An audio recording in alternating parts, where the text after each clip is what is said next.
Hey, everybody. Today on the podcast, I'm going to be sharing an excerpt from a larger interview I did with therapist Joe Nucci, who specializes in complex trauma, anxiety, and depression. And this segment of the episode I want to share with you today because it's so relevant. A lot of you probably saw a viral clip of megachurch pastor John MacArthur talking about the fact that he believes ADHD, OCD, and other mental illnesses don't exist. He refers to them as noble lies. Since Joe Nucci is a therapist who deals with a lot of people experiencing the effects of trauma with things like PTSD, I want to get his take on these comments by John MacArthur. So here's a snippet of the conversation. If you want to listen to the full interview, it's available now over on patreon.com/preacherboys, but the full conversation will hit public platforms very, very soon. Thank you so much for listening to today's episode. Let's get into it with Joe Nucci. A clip's been circulating from a pastor who is extremely well known, pastors one of the largest churches in the country, 8,000 members attend every Sunday, he sold millions of books. This was his take on mental health that he shared just the other day, and I'm sure you'll see why people found it troubling. So let me put it up. Okay. There's no such thing as PTSD. There's no such thing as OCD. There's no such thing as ADHD. Those are noble lies. To basically give the excuse to, in the end of the day, to medicate people. And Big Pharma is in charge of a lot of that. If you understand, take PTSD, for example. What that really is grief. You are fighting a war, you lost your buddies. You have a certain amount of survival guilt because you made it back, they didn't. How do you deal with grief? Grief is a real thing. But grief is part of life. And if you can't navigate grief, you can't live life. But if you clinically define that, you can give them a pill, a series of medications, and they end up in LA homeless on the sidewalk. This is, in regard to children, it's the most deadly thing that's been unleashed on children, medication. We're trying to make clear to parents that behavior is essentially the result of choices that kids make. And if you parent them properly, they'll make right choices. But if you blame it on something other than their choices, and you identify them as having something they can't do anything about, but medicate it, you literally are turning your child into a potential not only a potential drug addict, but maybe a potential criminal, because they never learn how to navigate life in a socially acceptable way.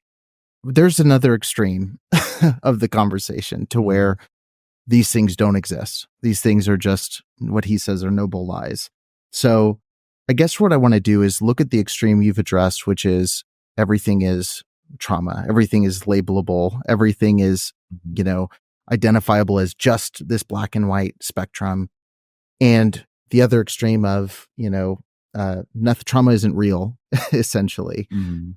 Where should we find ourselves in the middle of those two extremes? Sure. Well, let's just start off with the latter extreme, just because my reaction to that video is so top of mind. One of the things that makes misinformation tricky in our current age is not that it's not the quote unquote, like the lies are being peddled and it's like, I know I'm lying to you and I'm going to make you believe these lies. It's actually that a lot of content creators, even the ones I've criticized, some of their stuff is good, and I'm sure some people feel that way about me. I do my best, but I'm sure there are pieces of content I put out that are less than perfect in terms of my ability to communicate a complex idea. And That's part of the game. And so some of what he says, the first thing that I notice about that clip is some of what he says is true. Like big pharma is a problem, you know. Something else I talk about a lot in my content is, is it mental illness or is it, problems of living? So I actually kind of like what he said when he was like, you got to learn how to navigate life, so I think he's pointing to something true there. But then there's this other piece of what he's saying where it's really interesting that he gets to select grief or bereavement as a legitimate diagnosis, but not trauma. I think that they're meaningfully different. A story I like to talk about, a personal story, is I lost my father unexpectedly at the age of 11. So I had quite a bit of therapy growing up, and I had a trauma response to that event. And I had a grief response.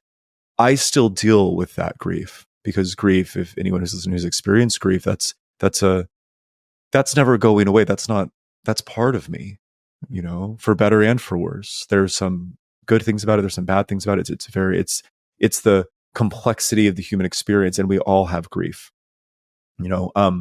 I do not believe that everyone has trauma, certainly not in the diagnosable PTSD sense. They don't. And so when I think about, what we mean when we say PTSD, when we think about the distorted thinking, the avoidance, the hyperfixation, the dissociation, the sleep problems that come along with it, those are things that are not necessarily explained by grief. Grief may also encourage people to engage in similar behaviors, but therapists don't know how to make grief go away. They can make your trauma symptoms go away. Usually what you do with someone who's grieving, and I'm not a complex bereavement expert, so I don't want to speak out of turn here, but one of the best things you can do for the typical grief experience is normalize and help them process. One of the best quotes about grief I ever heard was basically, grief is like a well. You think that if you start drinking from it, you'll never ever stop and that you'll drown, but keep on breathing it in, and one day it'll run dry. And I've always thought that was so beautiful, because I've lost more than one family member, and that has completely been my experience. Trauma, different, and so yeah, I think that's what I have to say about the video. I also would probably add that something that probably adds to this confusion is it's not just Christians that maybe question the legitimacy of certain mental health constructs. There's also a lot of people who I like kind of put in like a new age spiritual category that probably agree.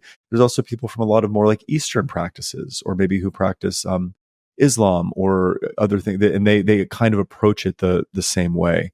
And it's a completely different philosophical stance, to say the least.